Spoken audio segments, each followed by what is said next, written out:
My sweet tooth wants more sugar.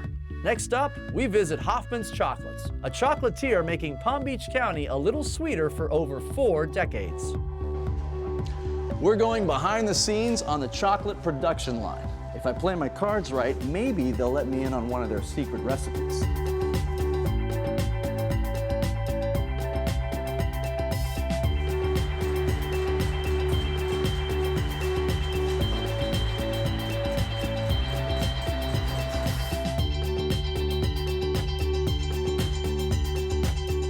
These pots look like they've been around for 100 years. This is traditional candy making, and the adage is they don't make them like they used to. Right. It's true with candy making. So we have incredible kettle pots here. Making caramel, we're bringing it up to 243 degrees, adding cream, milk, and sugar, and we're just slowly stirring it, and you'll have delicious caramel on the other side of that.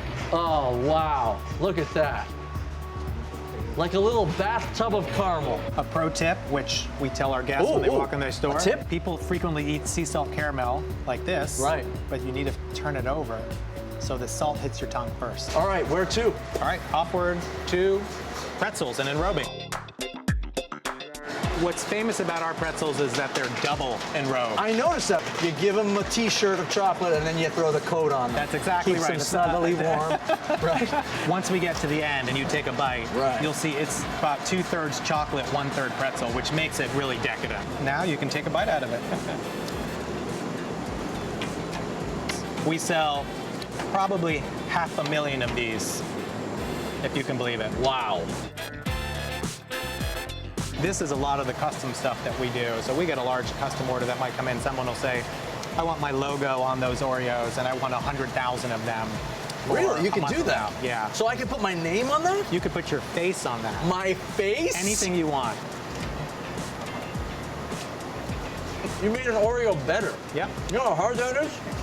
You gotta get back to work. Got stuff to do? Yeah. Now you do events throughout the year, correct? Yes. So tell me, I know there's a big one that comes around Christmas time. Tell me about that one. Winter Wonderland is our biggest event of the year. It's 125,000 LED lights. Mr. and Mrs. Claus make an appearance after Thanksgiving, and we give the community the opportunity to park for free, enter for free, and just tour the garden in the back. We're thrilled to be such an important part of Palm Beach County's history and tradition and future. Do I get a golden ticket on the way out? You will get chocolate and ice cream